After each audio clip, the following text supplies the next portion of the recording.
খুব ঝাল, কেউ জল দাও, জল দাও, মুখ জ্বলে গেল, জল দাও। অভিদা ওটা তো আলুর দম, মা ঝাল দেয়নি। মা জানে তো তুমি ঝাল খাও না। কে বললো আলুর দমে ঝাল আছে? ঝাল তো অন্য কিছুতে আছে।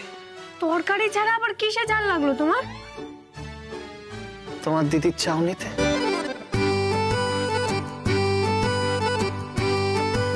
যেভাবে ঝাল ঝাল চোখে আমার দিকে তাকিয়ে আছে, আমি তো এমনি চলে যাব, কিছু করার নেই।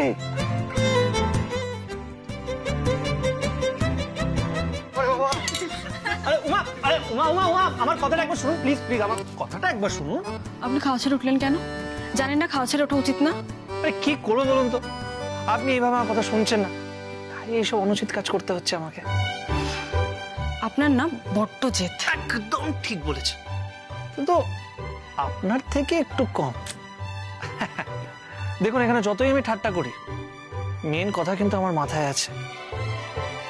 এবার থেকে কিন্তু আপনাকে আরো মন দিয়ে ক্রিকেট খেলতে হবে। হ্যাঁ মা, নিজেকে আপনি নির্দোষ প্রমাণিত করেছেন, এবার মন প্রাণ দিয়ে ক্রিকেট খেলতে হবে। আর দেখুন যতদূর আমি জানি সিলেক্টররা এবার আপনাকে টিমে সিলেক্ট করবে। ময়দানে আপনাকে নিয়ে চর্চা শুরু হয়ে গেছে যে আগের ম্যাচে এত ভালো খেললেন, পরের ম্যাচে কেমন পারফর্ম করবেন। তাই বলছি, নিজের সাথে হওয়া অপমানের বদলাগুলো আপনাকে নিতে হবে, শত্রুদের মুখে ঝামা ঘষে দিতে হবে। কি পারবেন তো? দেখুন খেলাটা যখন আমার, তখন আমাকেই ভাবতে দিন খেলাটা নিয়ে। আমি চাই না আমার খেলা সংক্রান্ত কোনো বিষয় আপনি যুক্ত থাকুন। মানে আপনি কি সেটা বুঝতে পারছেন না, নাকি বুঝেও না বোঝার ভান করছেন? সত্যি করে বলুন তো। ভান আমি করছি না আপনি? মানে এটা খুবই সিম্পল। অনেকবার তো বললেন নিজেকে আমার কাছ থেকে দূরে সরিয়ে রাখবেন, কিন্তু যতবার এই কথাটা বলছেন আপনার চোখ দুটো ছলছল করছে। এইবার বলুন, ভান আমি করছি নাকি আপনি?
ফিরে চলো প্লিজ, ফিরে চলো।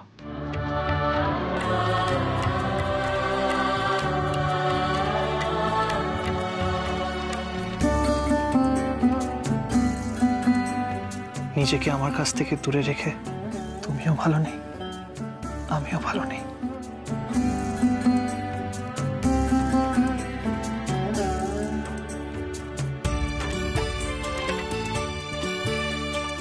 তাহলে দূরে সরে থাকা কেন? ফিরে চলো প্লিজ।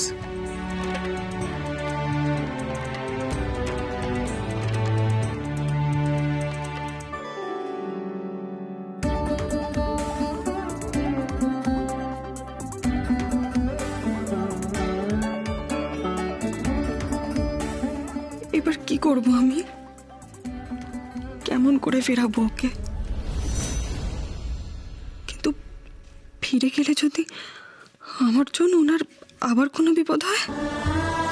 এ মা দুর্গা, মা তুমি বলে দাও কি করা উচিত আমার?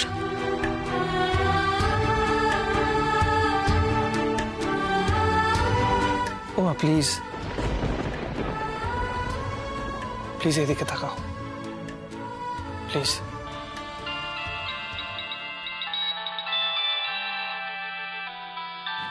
সরি উমা, এই ফোনটা আমাকে ধরতেই হবে। হ্যাঁ বল, কোথায়? না না তুই চিন্তা করিস না, আমরা এক্ষুনি আসছি। হ্যাঁ হ্যাঁ তুই ব্যাপারটা সামলা। ওকে অঙ্কুশ, সুপ্রভাত, কোথায় আছিস? আমাদের এক্ষুনি বেরোতে হবে।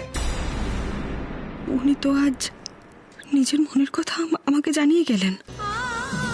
সব রাগ অভিমান ভুলে সর্বস্ব দিয়ে গেলেন আমাকে। আর আমি কেমন নিষ্ঠুর! আমি আমি এখনো এখানে দাঁড়িয়ে আমার মনের কথা আমি বলবো না? আমিও যে ওনাকে। আমাদের এক্ষুনি সুন্দরবন যেতে হবে। সুন্দরবন কি হয়েছে অভি? ওখানে বাঘের আক্রমণে অনেকে আহত, ক্রিটিক্যাল অবস্থা। কলকাতা আনতে হবে, বুঝতেই পারছিস যে অনেক কাজ। তোরা সবাই রেডি তো যাওয়ার জন্য? সবাই রেডি আমরা। তাহলে অভিদা আমরা এখানে ওয়েট কেন করছি? বেরোনো যাক, দেরি হয়ে এক্স্যাক্টলি, যাচ্ছে। তোরা গাড়িতে বস, গাড়িতে বস। এই ওঠ ওঠ ওঠ, টাইম নেই, একদম টাইম নেই, তাড়াতাড়ি। অভিদা তোমরা কি চলে যাচ্ছ? হ্যাঁ আমাদের একটা জরুরি কাজে বেরোতে হবে। মাকে তো জানানোই হলো না। মাকে বললো আমরা খুব আনন্দ করেছি। ঠিক আছে ঠিক আছে, আর ছোটদিকে কিছু বলবো না? ছোট দিকে কিছু বলতে হবে, ছোট দি সব জানে। চলো টাটা। টাটা, সাবধানে যেও।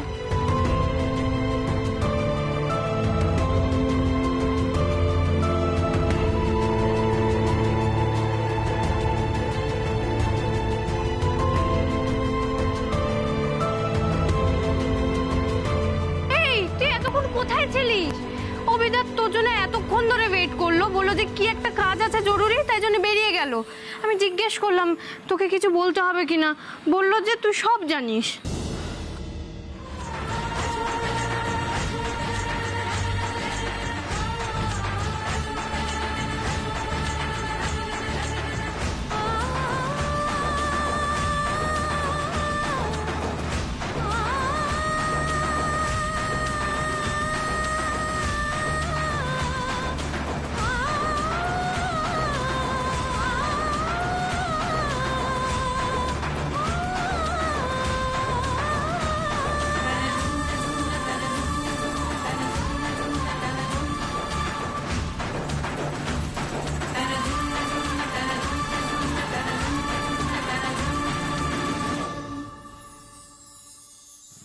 হে মা দুর্গা,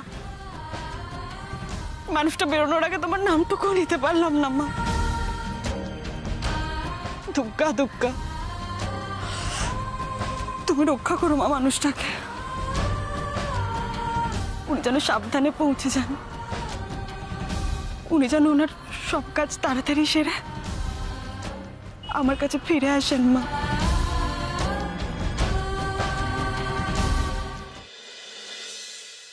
ছোট বাবা, তুমি কিছু জানতে? জানতাম আমি জানতাম। আসলে আমি জানতাম যে খবরটা পেলে অভি ওখানে যাবেই। আরে তুমি কি বলো তো? হ্যাঁ আমি জানতাম, তুমি তো জানতাম করেই খালাস। আমারই কেমন একটা লাগছে, বুকটা কেমন ধরপড় করছে। দিদি ভাই আর বড়দি যখন জানতে পারবে, তুমি এবার ভাবতে পারছো কি হবে? আমার জন্য ভাবিস না ছোট,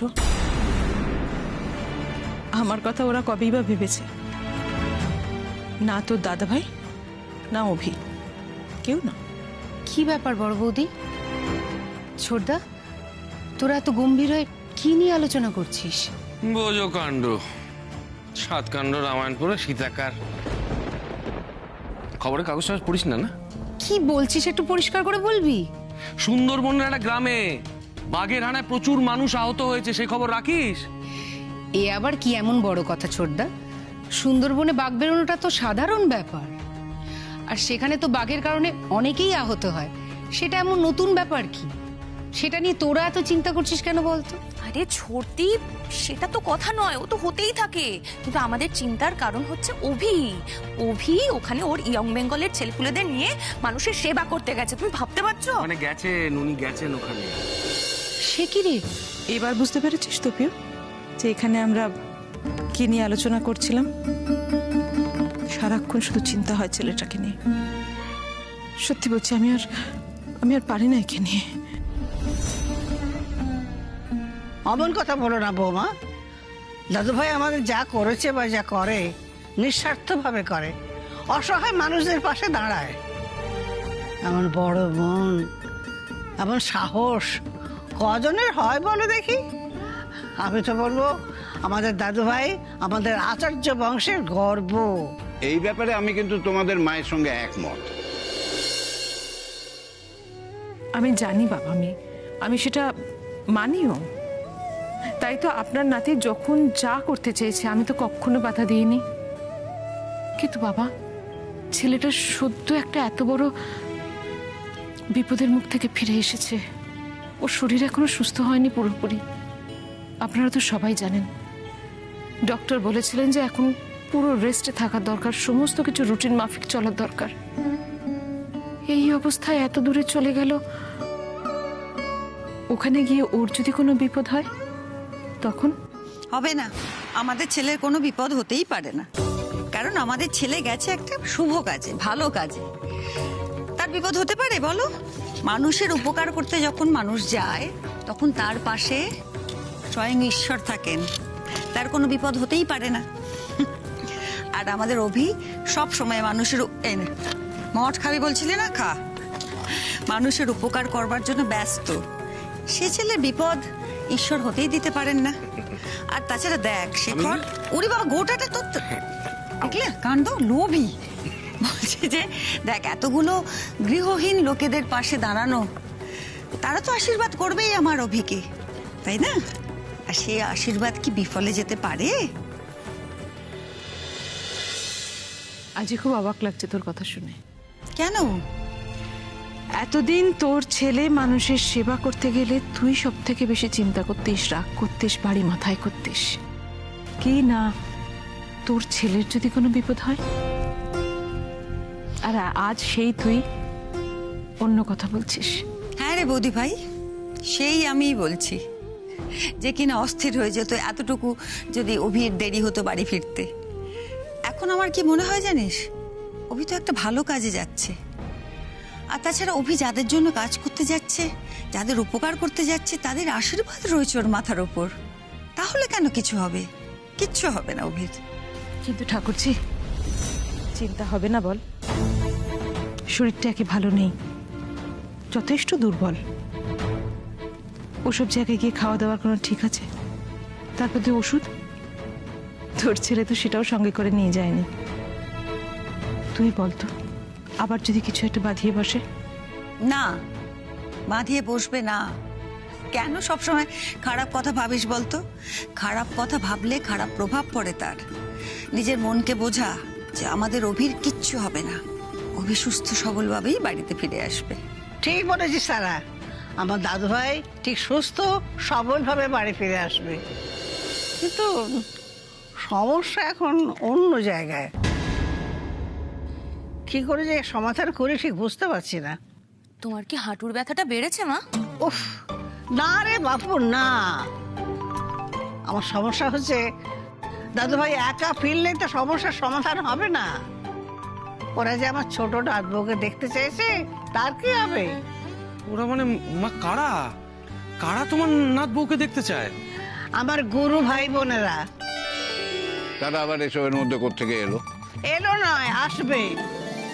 হরিদ্বারে গুরুর আশ্রম থেকে আমার গুরু বোনেরা নবদ্বীপে আসছে, সেখান থেকে এখানে আসবে।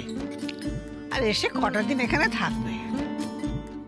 আরে গুরু বোনেদের মধ্যে একজন আছে যে আমার খুব ভালো বন্ধু, তাকে বকুল ফুল বলে ডাকি। সে আমাকে বলেছে যে আমার নাত বউকে না দেখে সে যাবে না। কিন্তু উমা কি ফিরবে? না, কখনো না। মানে আমার অভিজ্ঞতা যা বলছে সে মেয়ে আর ফিরবে না, কারণ ওর যা জেদ, আর তার চেয়েও বেশি ওর যা আত্মসম্মান বোধ, ও নিজে থেকে এই বাড়িতে আর কখনো ফিরবে না। সবার নিশ্চয়ই মনে আছে ও যাবার সময় কি বলে গেছে। শুধু এই বাড়ি থেকেই যাচ্ছে না, ও অভির জীবন থেকেও যাচ্ছে, অভিকে মুক্তি দিয়ে যাচ্ছে। সুতরাং এই আত্মসম্মান নিয়ে যে বাড়ি থেকে বেরিয়ে যায়, সে নিজে থেকে আর ফিরবে বলে তো আমার মনে হয় না। কি আসবে না বলছিস বলতো ঠাকুরজি? কে বলেছে আসবে না? উমা বাড়ির বউ, আসতে তো ওকে হবেই। আমার মন বলছে দেখিস, উমা ঠিক ফিরে আসবে। আর তাছাড়া মায়ের গুরু বোনেরা আসছেন না, নাত বউকে দেখবেন না, সেটা কি ভালো দেখায় মা? আমার মনে হয় দিদিয়া ঠিকই বলেছে, উমা আর ফিরবে না। সত্যি ওই মেয়ের যা জেদ, বাবারে বাবা। অবশ্য দিদি ভাই দেখো, ও বাড়িতে আসার পরে তো তুমি ওকে আগলে নিয়েছিলে না, সে এবার তুমি মানে বুঝে হোক না বুঝে হোক তুমি ওকে এত অবিশ্বাস করেছিলে। ও খুব কষ্ট পেয়েছে জানো তো, আর তাই বোধহয় ও। বোধহয় কেন বলছিস? আমি তো শিওর বড় বৌদির কাছ থেকে আঘাত পাওয়াটাই ওর জীবনের সব থেকে বড় যন্ত্রণা হয়ে উঠেছিল। আমি জানি আমি দোষ করেছি, আমি জানি আমি ওকে কষ্ট দিয়েছি। আমি তো মা, মায়ের উপর রাগ করে মেয়ে কতদিন থাকবে বল? আমি যাব, আমি নিজে গিয়ে আমার মেয়েকে নিয়ে আসবো।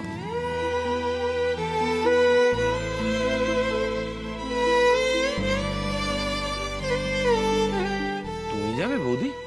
হ্যাঁ যাব ঠাকুরপো, আমিই তো যাব। আমি মা, আমার অধিকার আছে মেয়েকে শাসন করার, বকার। বেশ করেছে। মেয়েরও অধিকার আছে অভিমান করার, সেও বেশ করেছে। তা বলে বাড়িতে আসবে না এটা তো হয় না, বাড়িতে ওকে আসতেই হবে। সত্যি বলছিস বৌদি ভাই? তুই নিজে যাবি? খুব ভালো কথা। তাহলে কাল সকালে আমরা দুজনে যাই, উমার বাড়িতে যাই, গিয়ে তারপরে তুই নিজেই ওর মান ভঞ্জন করে নিয়ে আয় এ বাড়িতে, কেমন?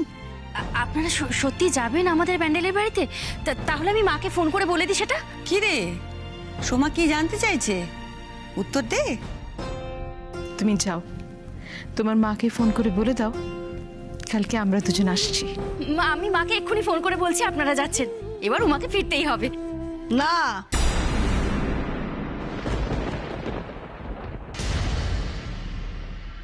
উমা যখন একবার এই বাড়ি থেকে বেরিয়েছে তখন ওকে এইভাবে আনা হবে না। ওহ মা, তোমার আবার কি হলো? তুমি আবার কি বলতে চাইছো? মানে তুমি চাও না তাই তো যে উমা এ বাড়িতে ফিরুক? তোদের থেকে বেশি চাই। তাই বলতে চাইছি, তোরা যখন ও বাড়িতে যাবি তখন গয়না শাড়ি সব নিয়ে যাবি। আমার নাত বউকে সাজিয়ে গুছিয়ে একেবারে আচার্য বাড়ির বউ সাজিয়ে নিয়ে আসবি। আরে মা, তুমি তো ফাটিয়ে দিয়েছো। ক্যা বাত ক্যা বাত। মা, তুমি তো শেষ বলে পুরো ছক্কা। হ্যাঁ,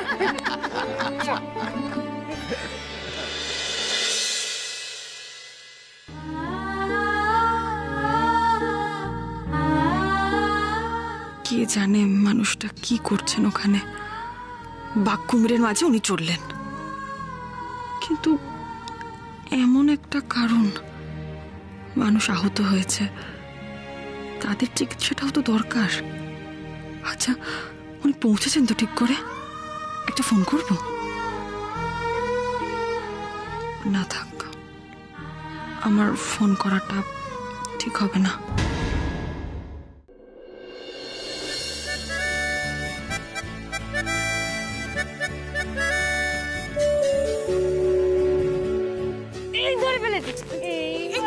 ছাড়বো না।